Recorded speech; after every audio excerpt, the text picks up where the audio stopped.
Quando decidi organizar aquela festa para Gabriel, imaginei que estaria celebrando 15 anos de um casamento que, apesar dos altos e baixos, parecia sólido. Economizei durante meses, planejei cada detalhe, contratei o buffet que ele tanto gostava. Queria que fosse perfeito. Afinal, sempre fui assim. Dedicada, atenciosa, a esposa que pensava em tudo, a que fazia acontecer. A celebração do 40º aniversário dele precisava ser grandiosa. Convidamos 200 pessoas, entre familiares, amigos e colegas de trabalho. Escolhi pessoalmente a decoração em tons de azul marinho e dourado, as cores preferidas dele. O bolo de 5 andares foi desenhado para representar suas paixões. O andar de baixo simbolizava o mar. Ele adorava velejar. O segundo mostrava elementos de sua profissão como engenheiro. O terceiro representava a nossa família. O quarto era uma homenagem ao time de futebol que ele torcia desde criança. E o topo exibia uma miniatura dele mesmo, sorridente, de braços abertos como se abraçasse o mundo. Contratei um DJ que conhecia todas as músicas que marcaram nossa história. Organizei uma retrospectiva em vídeo com momentos especiais de sua vida. Passei semanas coletando depoimentos de pessoas importantes para ele. Reservei o espaço mais elegante da cidade. Encomendei lembrancinhas personalizadas. A mesa de doces levou 3 dias para ficar pronta, com brigadeiros gourmet, quindins, bem casados e outras delícias que ele sempre elogiava. Tudo isso custou uma pequena fortuna. Utilizei todas as minhas economias e ainda fiz um pequeno empréstimo. Não me importei. Achava que valia a pena investir em nosso amor, em nossa história, em nosso futuro. A festa foi um sucesso. Gabriel parecia radiante, recebendo abraços e cumprimentos de todos os lados. Ele fez questão de me apresentar a alguns de seus novos colegas de trabalho, pessoas que eu nunca tinha visto antes. Entre eles, uma mulher chamada Vanessa, de cabelos loiros perfeitamente escovados e um vestido vermelho justo que evidenciava suas curvas. Ela me cumprimentou com um sorriso que não chegava aos olhos. Então você é a famosa Luísa. Gabriel fala muito de você no escritório, disse ela, enquanto seus olhos me avaliavam de cima a baixo. Sorri educadamente e respondi: espero que ele fale coisas boas. Ah, com certeza. Ela respondeu rapidamente, antes de se voltar para Gabriel e tocar levemente em seu braço. Você não me disse que sua esposa era tão doméstica? Aquela palavra soou como uma ofensa velada, mas engoli o desconforto. Era a festa de Gabriel e eu não queria criar nenhuma situação desagradável. Ele riu, desviou o olhar e disse algo como: Luísa cuida de tudo por aqui, antes de ser chamado por outros convidados. Durante toda a noite, notei trocas de olhares entre Gabriel e Vanessa. Em certo momento, os vi conversando no canto do salão, muito próximos um do outro. Quando me aproximei, eles se afastaram imediatamente, como se tivessem sido pegos fazendo algo errado. Tentei afastar a sensação incômoda que crescia dentro de mim. É apenas insegurança, pensei. Estou vendo coisas onde não existem. Quando a festa terminou, Gabriel estava visivelmente embriagado e eufórico. Me abraçou forte na frente dos últimos convidados que restavam e disse, alto o suficiente para todos ouvirem: esta é a melhor esposa do mundo. Olhem só que festa maravilhosa ela organizou para mim. Sorri, orgulhosa e aliviada. Talvez meus temores fossem infundados. Talvez aqueles olhares entre ele e Vanessa não significassem nada. No dia seguinte, enquanto Gabriel dormia até tarde, decidi verificar nossas contas bancárias para avaliar o impacto que a festa tinha causado em nossas finanças. Foi quando notei. Minha conta pessoal, onde guardava minhas economias e de onde havia saído o dinheiro para a Páscoa da festa, mostrava uma movimentação estranha. R$ 8.400 haviam desaparecido. Meu coração disparou. Verifiquei novamente, pensando ser um erro do aplicativo. Reiniciei o celular, acessei a conta pelo computador, mas a informação continuava a mesma. R$ 8.400 tinham sido transferidos para uma conta que eu não reconhecia. Gabriel finalmente acordou por volta do meio-dia. Entrou na cozinha, pegou uma xícara de café e me beijou no topo da cabeça. Bom dia, querida. Ainda estou me recuperando da festa. Foi incrível. Hesitei antes de compartilhar minha preocupação. Gabriel, notei algo estranho na minha conta bancária. Uma quantia considerável de dinheiro desapareceu. Você sabe algo sobre isso? Ele franziu a testa, parecendo genuinamente confuso. Como assim? Que dinheiro? R$ 8.400 foram transferidos da minha conta ontem, durante a festa. Ele tomou um gole de café, evitando meu olhar. Deve ser algum problema do banco. Você não deve ter notado alguma despesa da festa. Eu tenho controle de todas as despesas, Gabriel. Essa transferência não estava prevista. Ele deu de ombros. Deve ser algum erro. Vai ao banco amanhã e resolve isso. Sua indiferença me incomodou, mas decidi seguir seu conselho.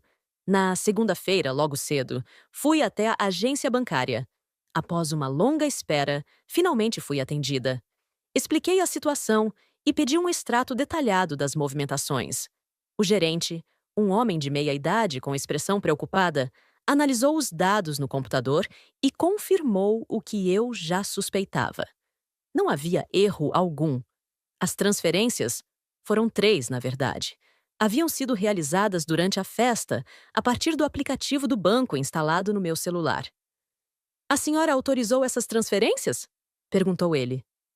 Não, respondi, sentindo um frio na barriga. Estava ocupada com os convidados. Nem peguei no celular durante a festa. Entendo. Nesse caso, recomendo que a senhora registre um boletim de ocorrência na delegacia. Pode ter sido uma fraude. Saí do banco atordoada. Uma fraude? Mas quem teria acesso ao meu celular e, principalmente, à minha senha bancária? A resposta mais óbvia me atingiu como um soco no estômago. Gabriel. Dirigindo de volta para casa, minha mente trabalhava freneticamente. Gabriel conhecia minha senha. Eu nunca escondi nada dele. Compartilhávamos tudo, ou pelo menos eu pensava que compartilhávamos. Seria ele capaz de me roubar? E para quê?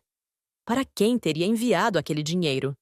Ao chegar em casa, Gabriel já havia saído. Deixou um bilhete sobre a mesa. Fui resolver alguns papéis do trabalho. Volto à tarde. Beijos.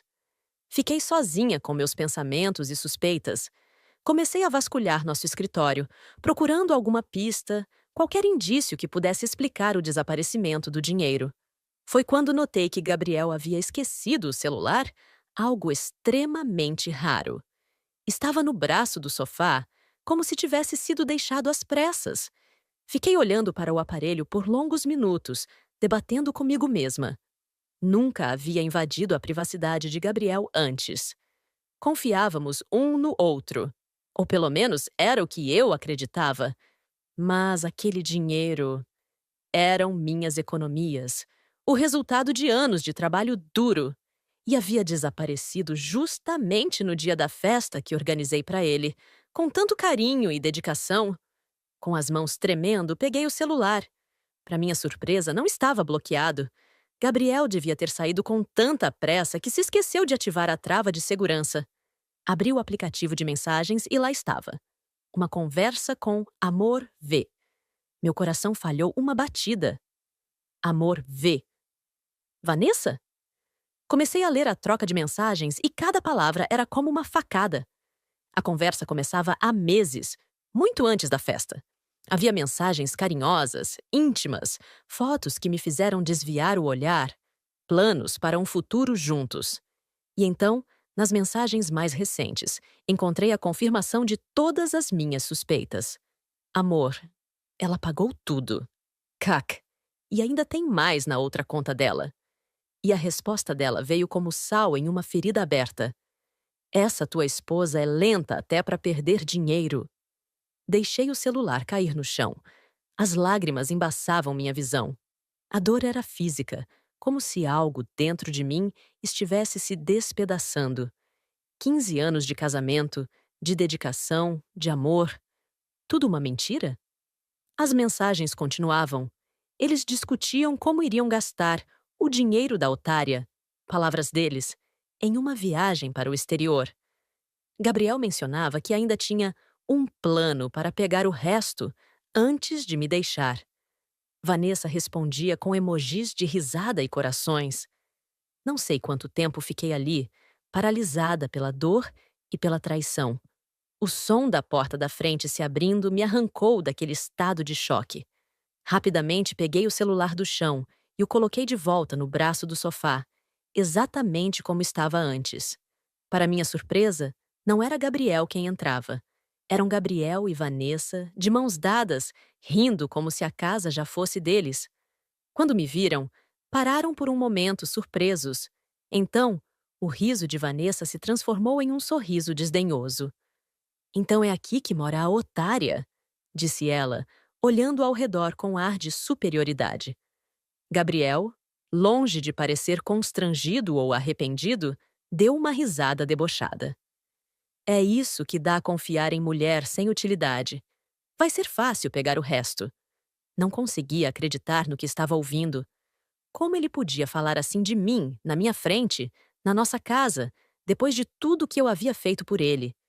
Por um instante, pensei em gritar, em expulsá-los dali, em despejar toda a minha raiva e frustração. Mas algo dentro de mim se acalmou. Uma clareza repentina tomou conta de meus pensamentos. Eu não daria a eles a satisfação de me verem desmoronar. Levantei-me devagar, caminhei até a poltrona onde minha bolsa estava e peguei meu celular. Abri o aplicativo de gravação de áudio. Estava gravando tudo desde que eles entraram. Encostei-me na parede, os olhos fixos nos dois, e declarei com a voz surpreendentemente firme: "Não se preocupem com o que vem agora." Nesse exato momento, um estrondo sacudiu a casa. A porta da frente foi arrebatada com um chute poderoso. 3 homens entraram. 2 deles vestidos com uniformes de eletricistas e o terceiro usando um terno impecável, segurando uma pasta de documentos. Logo atrás, um policial apareceu. Gabriel empalideceu instantaneamente.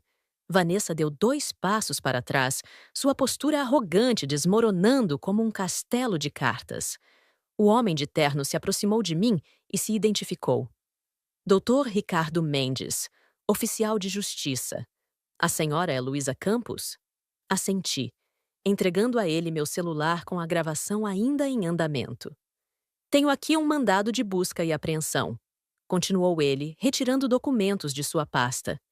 "E também uma ordem de prisão preventiva para Gabriel Campos e Vanessa Oliveira, pelos crimes de estelionato e formação de quadrilha." O policial deu um passo à frente, sacando as algemas. "O senhor Gabriel Campos e a senhora Vanessa Oliveira estão detidos. Têm o direito de permanecer em silêncio. Tudo o que disserem poderá ser usado contra vocês no tribunal." Gabriel, que segundos antes zombava de mim com tanta confiança, agora parecia ter encolhido. Seu rosto estava lívido e ele gaguejava tentando formar frases coerentes. "Espera, isso é um engano. Eu posso explicar." "Luísa, por favor", diz para eles. Os eletricistas começaram a verificar as tomadas e interruptores da casa. Um deles se aproximou de mim. "Senhora, encontramos os dispositivos de escuta exatamente onde suspeitávamos. Seu marido estava monitorando todas as suas conversas telefônicas. Senti como se o chão tivesse desaparecido sob meus pés. Então era assim que ele sempre parecia saber de tudo? Como ele antecipava meus movimentos? Como ele tinha acesso às minhas senhas, mesmo quando eu não as compartilhava verbalmente com ele?" O oficial de justiça continuou. "As investigações começaram há 3 meses, quando detectamos movimentações suspeitas nas contas de várias mulheres. Todas tinham um ponto em comum: relacionamentos recentes com Gabriel Campos ou contato profissional com Vanessa Oliveira. Estávamos monitorando a situação, mas precisávamos de provas concretas. A transferência de ontem e essa gravação que a senhora acabou de fazer são as evidências que precisávamos." Enquanto falava, ele me mostrou um tablet com várias fotos de mulheres. Reconheci algumas delas. Eram ex-namoradas ou ex-noivas de Gabriel, de relacionamentos anteriores ao nosso casamento. Todas pareciam ter o mesmo perfil. Mulheres independentes, bem-sucedidas financeiramente, confiantes. Eles têm feito isso há anos, senhora Campos. Infelizmente, a senhora é apenas a última de uma série de vítimas. O policial algemou Gabriel e Vanessa, que agora chorava descontroladamente, seu maquiagem perfeita borrando e escorrendo pelo rosto. Por favor, implorou ela. Eu só fiz o que ele me pediu. Foi tudo ideia dele. Gabriel a olhou com desprezo. Cala a boca, sua idiota! Gritou ele, antes de se voltar para mim. Luísa, você não pode fazer isso comigo. Sou seu marido. Olhei para aquele homem que durante 15 anos compartilhou minha cama, meus sonhos, minha vida. Aquele homem que eu amei com toda a intensidade que meu coração permitia. Aquele homem que agora se revelava um completo estranho. Não, Gabriel. Respondi calmamente. Você era meu marido. Agora você é apenas um criminoso. Enquanto os dois eram escoltados para fora, Gabriel ainda tentava se explicar, suplicando, prometendo devolver o dinheiro, jurando que me amava. Mas suas palavras já não tinham nenhum efeito sobre mim. Era como se um véu tivesse sido removido de meus olhos e eu finalmente pudesse ver a verdade. Fiquei parada no meio da sala, observando pela janela enquanto eles eram colocados na viatura policial. Senti uma estranha mistura de emoções. Alívio, tristeza, raiva e, curiosamente, uma sensação crescente de liberdade. O oficial de justiça se aproximou novamente.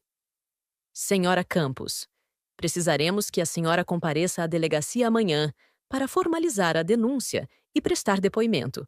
Por enquanto, recomendo que a senhora troque todas as suas senhas bancárias e verifique cuidadosamente suas contas. Se precisar de qualquer assistência, aqui está meu cartão. Agradeci mecanicamente, ainda absorvendo tudo o que havia acontecido. Os técnicos terminaram de remover os dispositivos de escuta e também se despediram. Em poucos minutos, estava sozinha novamente. Caminhei lentamente pela casa. Aquela casa que construí com tanto carinho ao lado de um homem que nunca existiu de verdade. Cada móvel, cada objeto, cada fotografia parecia agora contar uma história diferente daquela que eu acreditava estar vivendo. Parei diante de nossa foto de casamento, que ocupava lugar de destaque na parede da sala. Olhei para o meu rosto jovem e radiante, para os meus olhos cheios de esperança e amor. Olhei para Gabriel, tão bonito em seu terno, com aquele sorriso que sempre me encantou. Agora, eu conseguia ver algo em seus olhos que nunca havia notado antes. Um brilho calculista, quase predatório. Como pude ser tão cega por tanto tempo? Tirei a fotografia da parede e a coloquei de face para baixo sobre a mesa. Depois, caminhei até a cristaleira e peguei uma taça. Abri uma garrafa de vinho, um vinho caro que havia comprado especialmente para o aniversário de Gabriel, mas que acabamos não abrindo durante a festa. Servi-me generosamente e sentei-me na varanda, observando o sol que começava a se pôr. Pensei em tudo o que havia perdido. Anos da minha vida, confiança, amor, dinheiro. Mas também refleti sobre o que havia ganho. A verdade, por mais dolorosa que fosse, e a chance de recomeçar. O oficial de justiça havia mencionado que eu provavelmente conseguiria recuperar parte do dinheiro. Os bens de Gabriel seriam bloqueados e ele e Vanessa teriam que ressarcir suas vítimas. Mas naquele momento, isso parecia o menos importante. Tomei um gole do vinho e senti seu sabor encorpado na língua. Lembrei-me das palavras de minha avó, uma mulher sábia que sempre dizia: Luísa, na vida, a gente perde muita coisa. Perde tempo, perde dinheiro, perde oportunidades. Mas a única coisa que ninguém pode tirar de você é sua dignidade. Guarde-a como seu maior tesouro. Naquele momento, apesar de toda a dor, Minha dignidade estava intacta, e isso valia mais do que qualquer conta bancária. Terminei meu vinho e entrei novamente na casa. Decidi que não passaria mais uma noite ali, cercada por lembranças de uma vida que se revelou uma farsa. Arrumei uma pequena mala com o essencial e reservei um quarto de hotel pelo celular. Amanhã seria um novo dia. O primeiro dia do resto da minha vida. Antes de sair, olhei mais uma vez para aquele espaço que um dia chamei de lar. Sorri com tranquilidade e, em voz alta, como se Gabriel ainda pudesse me ouvir, disse: Vocês roubaram meu dinheiro? Mas eu tirei de vocês o único cofre que não pode ser aberto de novo: a minha confiança. Fechei a porta atrás de mim com um estalo seco e decisivo. Um som que marcava o fim de uma história e o início de outra. Um som que, tenho certeza, Gabriel e Vanessa jamais esquecerão. O hotel era simples, mas acolhedor. Depois de um banho quente e revigorante, deitei-me na cama macia e fechei os olhos. O sono, porém, não veio. Minha mente estava agitada demais, revivendo os eventos do dia, tentando processar a magnitude da traição que havia sofrido. Peguei meu celular e comecei a navegar pelas redes sociais, mais por hábito do que por real interesse. Foi então que vi dezenas de notificações, mensagens de amigos e familiares perguntando o que havia acontecido. Aparentemente, a prisão de Gabriel e Vanessa já havia se tornado notícia. Desliguei o celular, sem energia para responder a ninguém naquele momento. Precisava de tempo para mim mesma, para pensar, para sentir, para curar. Na manhã seguinte, acordei com o som suave de pássaros cantando do lado de fora da janela do hotel. Por um breve momento, esqueci de tudo o que havia acontecido. Então, a realidade me atingiu novamente. Meu casamento havia acabado. Meu marido era um criminoso e minha vida como eu a conhecia tinha desmoronado. Mas, ao contrário do dia anterior, não senti desespero. Em vez disso, uma estranha calma me envolveu. Talvez fosse exaustão emocional, talvez fosse o início da aceitação. Seja o que fosse, agradeci por aquele pequeno momento de paz. Tomei um café da manhã leve no restaurante do hotel e me dirigi à delegacia. O prédio era antigo e imponente, com longas filas de pessoas aguardando atendimento. Informei na recepção que tinha um horário marcado com o delegado responsável pelo caso de Gabriel e Vanessa e fui conduzida até uma sala no segundo andar. O delegado, um homem de meia idade com olheiras profundas que denunciavam noites sem dormir, me recebeu com um aperto de mão firme. Senhora Campos, agradeço por vir. Sei que este deve ser um momento extremamente difícil para receber a senhora. Assenti, sem confiar em minha voz para responder. Precisamos do seu depoimento formal e de alguns esclarecimentos sobre as contas bancárias e os bens que a senhora compartilhava com o Sr. Gabriel. Durante as 2 horas seguintes, respondi a uma série interminável de perguntas.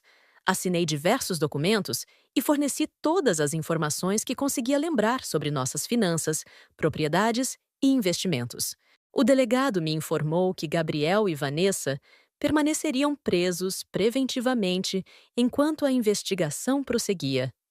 Aparentemente, o esquema era mais extenso e complexo do que inicialmente se pensava. Eles haviam aplicado golpes semelhantes em pelo menos 7 outras mulheres nos últimos 5 anos. A senhora teve sorte, comentou o delegado. Conseguimos intervir antes que eles esvaziassem completamente suas contas. Outras vítimas não tiveram a mesma sorte.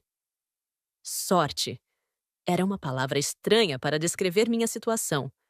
Eu havia perdido 15 anos de minha vida ao lado de um homem que nunca me amou de verdade, que me via apenas como uma fonte de recursos a serem explorados. Que tipo de sorte era essa? Ao sair da delegacia, o céu estava carregado de nuvens escuras, anunciando uma tempestade iminente. Combinava perfeitamente com meu estado de espírito. Decidi caminhar um pouco antes de retornar ao hotel, na esperança de que o movimento ajudasse a clarear meus pensamentos. As ruas estavam cheias de pessoas apressadas, cada uma absorta em sua própria vida, em suas próprias preocupações. Observei casais de mãos dadas, famílias passeando, amigos conversando animadamente. Vidas normais, vidas honestas. Tive uma súbita pontada de inveja. Quando minha vida voltaria a ser assim? Quando eu voltaria a confiar, a amar, a viver sem essa sombra de traição pairando sobre mim? Os primeiros pingos de chuva começaram a cair, grossos e pesados. Não me importei. Continuei caminhando, deixando que a água lavasse meu rosto, misturando-se às lágrimas que finalmente me permiti derramar. Quando a chuva se intensificou, busquei abrigo em uma pequena cafeteria. O lugar era aconchegante, com luzes suaves e o aroma reconfortante de café recém-preparado. Pedi um cappuccino e sentei-me em uma mesa no canto, observando a chuva pela janela. Foi então que meu celular tocou. Era um número desconhecido. Hesitei antes de atender. Alô? Senhora Luísa Campos? Perguntou uma voz feminina que não reconheci. Sim, sou eu. Aqui é a doutora Mariana Lins, advogada. Represento a senhora Cláudia Fernandes. O nome não significava nada para mim. Perdão, mas não conheço ninguém com esse nome. A senhora Fernandes foi noiva do senhor Gabriel Campos há 7 anos, antes de seu casamento com a senhora. Meu coração acelerou. Lembrei-me das fotos que o oficial de justiça havia me mostrado, das outras vítimas de Gabriel. Entendo, respondi, incerta sobre o que mais dizer. Senhora Campos, minha cliente soube dos recentes acontecimentos envolvendo o senhor Campos e a senhora Oliveira. Bem, ela passou por uma situação muito semelhante à sua. Senti um nó se formar em minha garganta. Por que está me ligando? Minha cliente gostaria de conversar com a senhora, se possível. Ela acredita que juntar as histórias de todas as vítimas pode fortalecer o caso contra eles e aumentar as chances de recuperação dos valores perdidos. Além disso, a advogada fez uma pausa. Ela acha que pode ser benéfico para todas vocês compartilharem suas experiências. Sabe? Para o processo de cura emocional.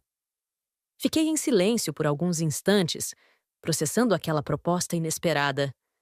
Parte de mim queria recusar imediatamente. Já estava sendo difícil o suficiente lidar com minha própria dor. Por que deveria me expor a histórias semelhantes?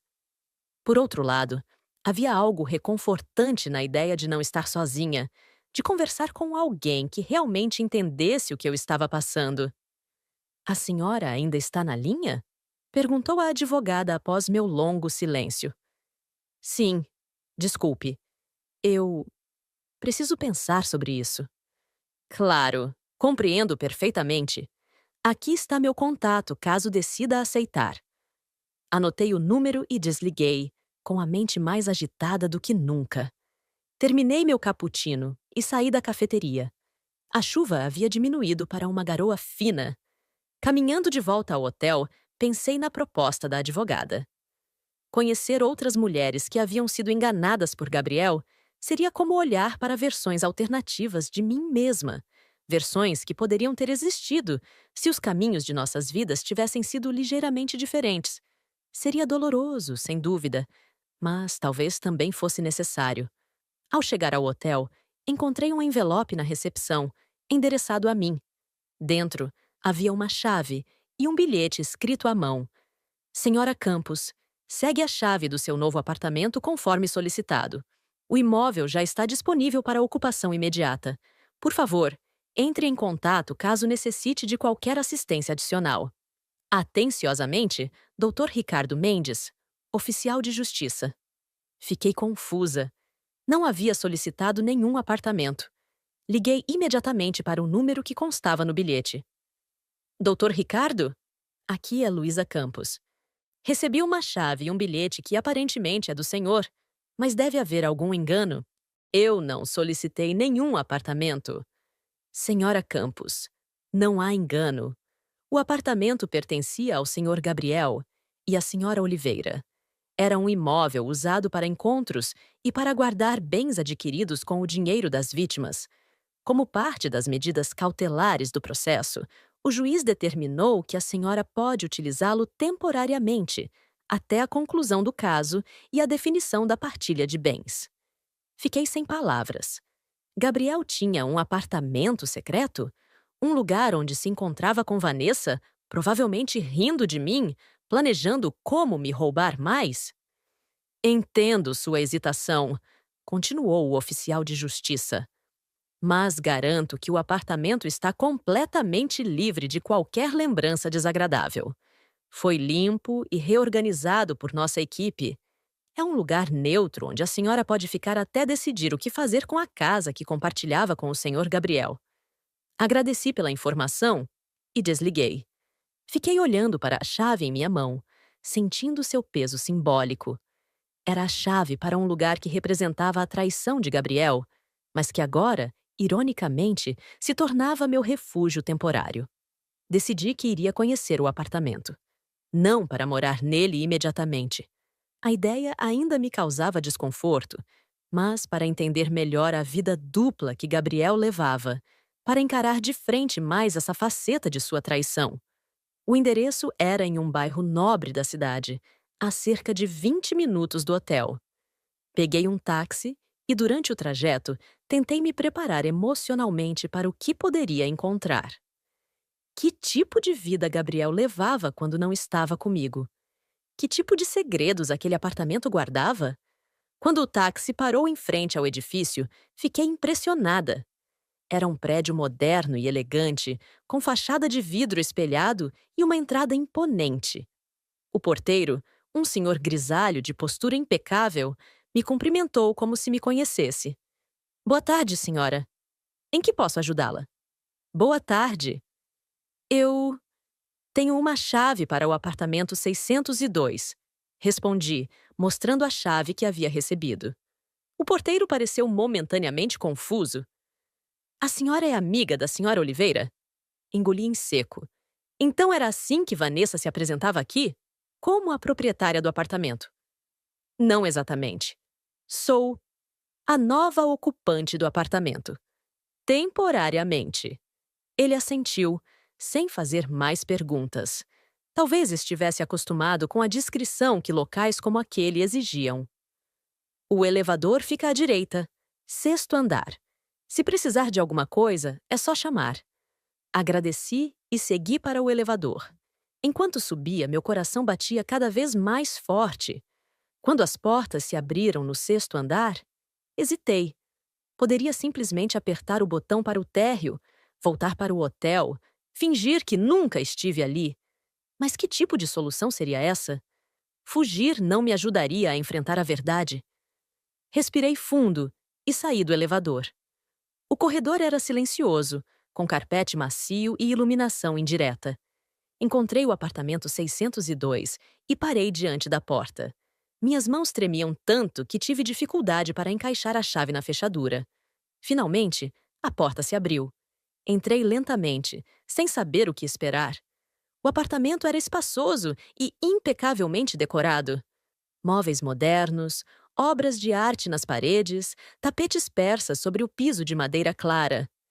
Uma visão da cidade se estendia através das janelas panorâmicas da sala de estar. Era um lugar deslumbrante, que provavelmente custou uma fortuna roubada de mulheres como eu. Caminhei pelo apartamento, observando cada detalhe. Na cozinha, encontrei eletrodomésticos de última geração, muitos deles ainda na caixa, como se tivessem sido recentemente adquiridos. No quarto principal, a cama king size estava perfeitamente arrumada com lençóis de algodão egípcio. O closet era enorme, mas estava praticamente vazio. Provavelmente a equipe do oficial de justiça havia removido as roupas e pertences pessoais de Gabriel e Vanessa. No escritório, encontrei uma estante com livros que pareciam nunca ter sido abertos, escolhidos mais pela aparência do que pelo conteúdo. Na mesa, um laptop fechado e um porta-retratos virado para baixo. Hesitei antes de pegar o porta-retratos e virá-lo. Era uma foto de Gabriel e Vanessa, sorridentes, em alguma praia paradisíaca. Ele a abraçava pela cintura, olhando para ela com uma expressão que eu nunca havia visto em seu rosto quando olhava para mim. Uma expressão de adoração genuína. Deixei o porta-retratos cair no chão. O vidro se estilhaçou, espalhando fragmentos brilhantes pelo piso de madeira. Observei a imagem agora cortada por rachaduras, uma representação perfeita de como me sentia por dentro. Abri o laptop. Estava bloqueado por senha, mas não tentei desbloqueá-lo. Era evidência para a investigação e eu não queria interferir. Fechei-o novamente e continuei minha exploração. O banheiro da suíte era um espetáculo à parte, com uma banheira de hidromassagem gigantesca, chuveiro com jatos de pressão ajustáveis e uma bancada de mármore com 2 cubas.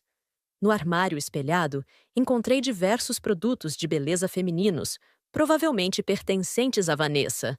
Algumas maquiagens caras, cremes importados, perfumes de grife, pequenos luxos proporcionados pelo dinheiro de mulheres inocentes e confiantes. Voltei para a sala e notei uma porta que ainda não havia aberto. Era um pequeno quarto de hóspedes, transformado em uma espécie de depósito. E lá, para minha surpresa, encontrei algo que fez meu sangue gelar. Dezenas de caixas empilhadas, cada uma com um nome feminino escrito à mão. Com as mãos trêmulas, abri a caixa que levava meu nome. Dentro, encontrei cópias de todos os meus documentos, extratos bancários detalhados, anotações sobre minhas senhas, informações sobre minha família e amigos, até mesmo cópias de chaves de minha casa e de meu escritório. Era um dossiê completo sobre minha vida, meticulosamente organizado para facilitar o acesso a tudo que eu possuía. Abri algumas das outras caixas. Todas continham o mesmo tipo de material, sobre diferentes mulheres. Algumas eu reconheci das fotos que o oficial de justiça havia me mostrado. Outras eram completamente desconhecidas para mim. Saí daquele quarto sentindo-me fisicamente doente. A extensão da manipulação, do planejamento, da frieza com que Gabriel e Vanessa operavam era aterradora. Não eram simplesmente golpistas oportunistas. Eram predadores calculistas que estudavam meticulosamente suas presas antes de atacar. Voltei para a sala e me deixei cair no sofá luxuoso. Peguei meu celular e disquei o número da advogada que havia me ligado mais cedo. Doutora Mariana, aqui é a Luísa Campos. Sobre aquela conversa com as outras vítimas, eu aceito. Desliguei e fiquei sentada ali, olhando para a cidade através das janelas enquanto o sol começava a se pôr. Não iria ficar naquele apartamento. Não conseguiria dormir cercada por evidências tão concretas da traição de Gabriel. Mas também não voltaria para nossa casa, cheia de memórias que agora pareciam contaminadas. Decidi permanecer no hotel por mais alguns dias, até conseguir alugar um lugar só meu. Um lugar onde pudesse começar a reconstruir minha vida, tijolo por tijolo, sem a sombra de mentiras pairando sobre mim. O encontro com as outras vítimas de Gabriel e Vanessa foi marcado para 3 dias depois, em uma sala reservada no escritório da doutora Mariana. Durante esses 3 dias, mergulhei em uma espécie de limbo emocional. Cuidei de questões práticas, bloqueei cartões de crédito, alterei senhas, comecei a procurar um apartamento para alugar, mas me sentia desconectada de tudo, como se estivesse observando minha própria vida de fora. Quando cheguei ao escritório da advogada, fui a última a entrar na sala. 5 mulheres já estavam sentadas em torno de uma mesa oval. Todas pareciam nervosas, desconfortáveis. Todas evitavam olhar diretamente umas para as outras. Doutora Mariana me apresentou as demais. Cláudia, a ex-noiva de Gabriel. Patrícia, que havia sido sua namorada por 2 anos antes de Cláudia. Helena, Teresa e Adriana, todas vítimas de golpes financeiros aplicados pela dupla. Senhoras, começou a advogada após todas as apresentações. Sei que este é um momento extremamente difícil para todas vocês. Ninguém gosta de reviver traumas ou de expor sua vulnerabilidade diante de estranhos. Mas acredito firmemente que compartilhar suas experiências pode ser terapêutico, além de fortalecer o caso contra Gabriel Campos e Vanessa Oliveira. Ficamos em silêncio por alguns instantes, nenhuma de nós querendo ser a primeira a falar. Finalmente, Cláudia, uma mulher de aproximadamente 40 anos, com olhos amendoados e cabelos curtos, tomou a iniciativa. Conheci Gabriel em um curso de especialização, começou ela, com a voz ligeiramente trêmula. Ele era encantador, atencioso, parecia genuinamente interessado em tudo que eu dizia. Nosso relacionamento evoluiu rapidamente. Em 6 meses, estávamos noivos. Planejávamos nos casar em uma cerimônia simples, mas ele insistiu em algo mais grandioso. Dizia que eu merecia o melhor. Ela fez uma pausa, seus olhos marejados. Ele sugeriu que juntássemos nossas economias para comprar uma casa antes do casamento. Transferi todo o meu dinheiro para uma conta conjunta. 2 semanas depois, ele desapareceu com tudo. Levou mais de R$ 200.000. Patrícia, uma jovem advogada de aparência severa, foi a próxima. Comigo foi diferente. Gabriel não desapareceu com o dinheiro de uma vez. Foi aos poucos, durante 2 anos. Pequenas quantias que eu mal notava. Ele tinha acesso à minha conta e fazia transferências regulares, alegando que eram para pagar contas domésticas ou para investimentos que faríamos juntos. Quando finalmente percebi o que estava acontecendo, ele já havia levado quase R$ 300.000. As histórias de Helena, Teresa e Adriana seguiam padrões semelhantes. Gabriel, ou Vanessa, ou ambos, ganhavam a confiança dessas mulheres, estabeleciam laços emocionais ou profissionais e então, metódica e friamente, esvaziavam suas contas e desapareciam. Quando chegou minha vez, contei sobre nossos 15 anos de casamento, sobre a festa de aniversário, sobre como descobri a traição. As outras mulheres ouviam com expressões de choque e compaixão. 15 anos? Repetiu Cláudia, incrédula. Como ele conseguiu manter a farsa por tanto tempo? Acho que eu era o investimento a longo prazo, respondi amargamente. Enquanto vocês eram golpes rápidos, eu era a base segura a qual ele sempre podia retornar entre uma vítima e outra. Doutora Mariana interveio. O que a senhora Campos está descrevendo é consistente com o comportamento de predadores financeiros de longo prazo. Eles frequentemente mantêm uma relação estável como cobertura, enquanto aplicam golpes em outras vítimas. A advogada, então, nos mostrou um mapa detalhado dos golpes aplicados por Gabriel e Vanessa ao longo dos anos. Era uma teia complexa de manipulação, mentiras e roubo. E eu, sem saber, estava no centro de tudo. O que acontece agora? Perguntou Teresa, a mais jovem entre nós, com não mais de 25 anos. Agora vamos unir todas as evidências e fortalecer o caso contra eles, respondeu a advogada. Com as provas que já temos e os depoimentos de todas vocês, é praticamente certo que eles serão condenados. A questão é quanto do dinheiro conseguiremos recuperar. Não é só pelo dinheiro, disse Helena, uma mulher de meia idade com olhos tristes. É pela justiça. Quero que eles paguem pelo que fizeram. Não apenas a nós, mas para que não possam fazer o mesmo com outras mulheres no futuro. Todas concordamos. Não era apenas uma questão financeira, era sobre restaurar nossa dignidade, nossa autoconfiança, nossa capacidade de confiar novamente. Quando a reunião terminou, trocamos números de telefone e prometemos manter contato. Havia algo reconfortante em saber que não estava sozinha, que outras mulheres entendiam exatamente o que eu estava passando. Cláudia me abraçou antes de sairmos. Você foi a que sofreu por mais tempo, disse ela. Mas também é a mais forte de nós. Consegue ver isso? Não me sentia forte. Sentia-me quebrada, traída, insegura. Mas agradeci pelo comentário e prometi a mim mesma que, um dia, aquela força que Cláudia via em mim se tornaria real. Nas semanas seguintes, minha vida se transformou em uma montanha-russa emocional.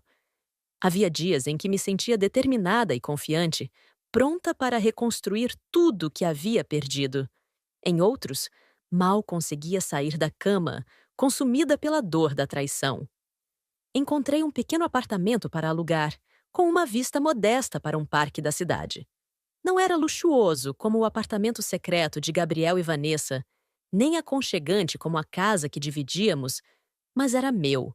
Um espaço limpo, sem memórias dolorosas, onde poderia recomeçar. O processo judicial seguia seu curso. Gabriel e Vanessa continuavam presos preventivamente. Meu advogado, indicado pela doutora Mariana, me mantinha informada sobre cada desenvolvimento. As evidências contra eles eram esmagadoras. Além das transferências bancárias, dos dispositivos de escuta e das gravações, o conteúdo encontrado no apartamento secreto praticamente garantia uma condenação severa. Ainda assim, eu não conseguia sentir satisfação. Mesmo que eles fossem condenados a décadas de prisão, mesmo que todo o dinheiro fosse recuperado, nada apagaria os 15 anos que passei vivendo uma mentira. Nada devolveria a confiança que eu havia perdido, não apenas em Gabriel, mas nas pessoas de modo geral. Foi Cláudia quem sugeriu que eu procurasse ajuda profissional. Ela mesma havia passado por terapia após ser abandonada por Gabriel e jurava que isso a havia salvado. Não é fraqueza pedir ajuda, Luísa, disse ela durante um de nossos encontros. Havíamos desenvolvido o hábito de nos encontrar semanalmente, junto com as outras vítimas, para compartilhar nossos progressos e desafios. É um ato de coragem. Segui seu conselho e comecei a ver uma terapeuta, doutora Camila, especializada em trauma e confiança. Nas primeiras sessões, mal conseguia falar. As palavras pareciam presas em minha garganta, sufocadas pelo medo e pela vergonha. Vergonha? Questionou a terapeuta. Por que sente vergonha? Você não fez nada de errado. Fui enganada por 15 anos, respondi, as lágrimas escorrendo sem controle. Como pude ser tão cega? Tão estúpida? Luísa, você não foi cega ou estúpida. Foi vítima de um predador emocional extremamente habilidoso. Gabriel passou anos aperfeiçoando suas técnicas de manipulação.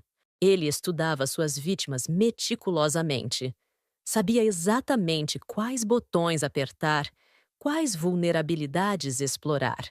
Suas palavras faziam sentido racionalmente, mas emocionalmente eu ainda lutava para aceitar.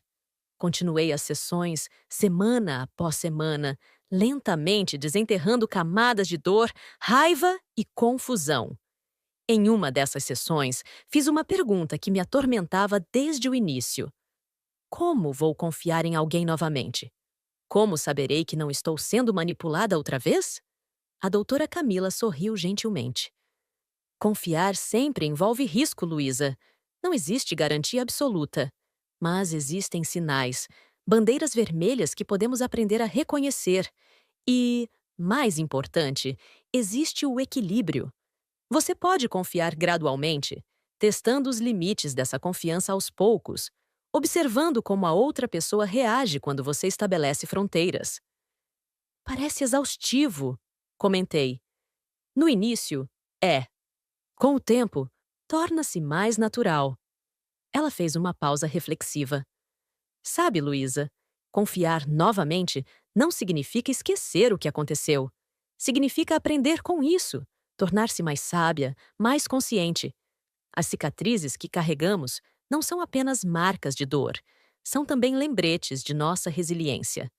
Aquela conversa ficou comigo por dias, ecoando em minha mente enquanto eu tentava navegar minha nova realidade. Uma realidade onde eu estava sozinha, mas também livre. Livre das mentiras, livre da manipulação, livre para redescobrir quem eu realmente era, sem a sombra de Gabriel pairando sobre mim. Comecei a retomar contato com amigos que havia negligenciado durante meu casamento. Gabriel sempre incentivava meu isolamento, alegando que meus amigos não o entendiam ou tinham inveja de nossa felicidade. Agora compreendo que era mais uma de suas estratégias para me controlar, para garantir que eu dependesse exclusivamente dele para suporte emocional. Marcela, minha melhor amiga desde a adolescência, chorou quando nos reencontramos. Tentei te avisar tantas vezes. disse ela entre soluços. Mas você parecia enfeitiçada por ele. Depois de um tempo, simplesmente desisti. Eu sei, respondi segurando suas mãos. Ele tinha esse poder. Fazia com que eu duvidasse de todos, exceto dele. Junto com Marcela, redescobri o prazer de pequenas coisas que havia esquecido. Assistir a um filme sem ter que considerar se Gabriel iria gostar.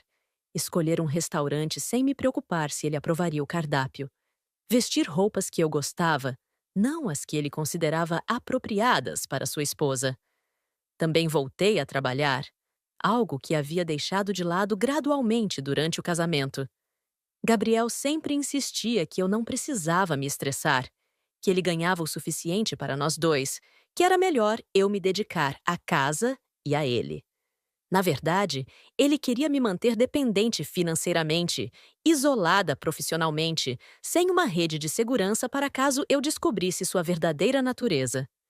Consegui uma posição em uma pequena editora, trabalhando com revisão de textos. O salário não era extraordinário, mas me proporcionava independência e me mantinha mentalmente engajada. Além disso, estava rodeada de livros. Sempre minha paixão. Uma paixão que Gabriel sutilmente desencorajava, alegando que literatura era perda de tempo. 6 meses após a prisão de Gabriel e Vanessa, o julgamento finalmente começou. Foi um processo exaustivo. Tive que reviver cada detalhe doloroso diante do juiz e dos advogados. Tive que ouvir Gabriel, em sua defesa, alegar que me amava de verdade, que havia sido manipulado por Vanessa, que nunca pretendeu me machucar. Vanessa, por sua vez, mudou completamente sua postura. Não era mais a mulher arrogante que havia entrado em minha casa rindo de mim. Agora se apresentava como uma jovem ingênua, seduzida por um homem mais velho e experiente, forçada a participar de esquemas que não compreendia completamente. Observei os dois se acusando mutuamente, tentando salvar a própria pele às custas do outro. Era patético e, de certa forma, revelador. 2 predadores que, encurralados, voltavam-se um contra o outro. O veredito veio após 3 semanas de julgamento, culpados de todas as acusações. Gabriel foi condenado a 12 anos de prisão, Vanessa, a 8. Além disso, foram ordenados a ressarcir todas as vítimas integralmente, com juros e correção monetária. Quando o juiz anunciou a sentença, não senti a explosão de alegria ou alívio que esperava. Em vez disso, senti uma calma resolução, como se um capítulo longo e doloroso finalmente chegasse ao fim. Olhei para Gabriel uma última vez, antes de ele ser levado. Nossos olhares se cruzaram brevemente. Não havia mais raiva em mim, apenas um profundo pesar pelo tempo perdido, pelos sonhos destruídos, pela confiança traída. Saí do tribunal acompanhada por Cláudia, Patrícia, Helena, Teresa e Adriana. Juntas, havíamos enfrentado nossos demônios. Juntas, havíamos garantido que Gabriel e Vanessa pagariam por seus crimes. E agora? Perguntou Teresa, enquanto caminhávamos sob o sol ameno daquela tarde de outono. Agora vivemos, respondeu Cláudia, com um sorriso sereno. Vivemos nossas vidas, um dia de cada vez, sem deixar que o passado defina nosso futuro. Aquela noite, sozinha em meu pequeno apartamento, refleti sobre tudo o que havia passado. A dor ainda estava lá, provavelmente sempre estaria.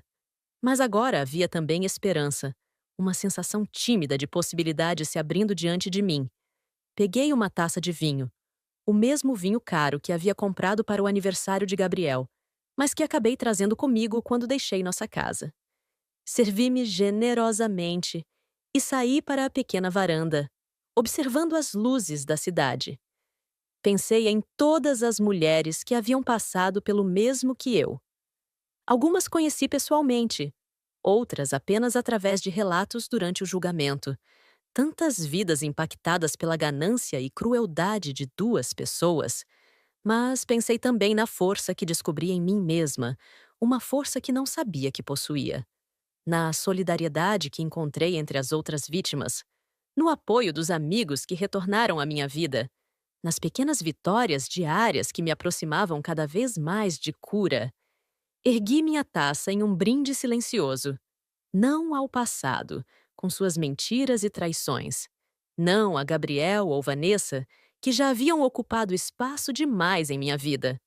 Brindei ao futuro, com todas as suas incertezas e possibilidades.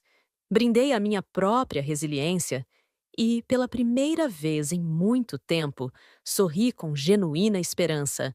O caminho à frente seria longo e, por vezes, doloroso. Haveria dias de dúvida, de medo, de tristeza.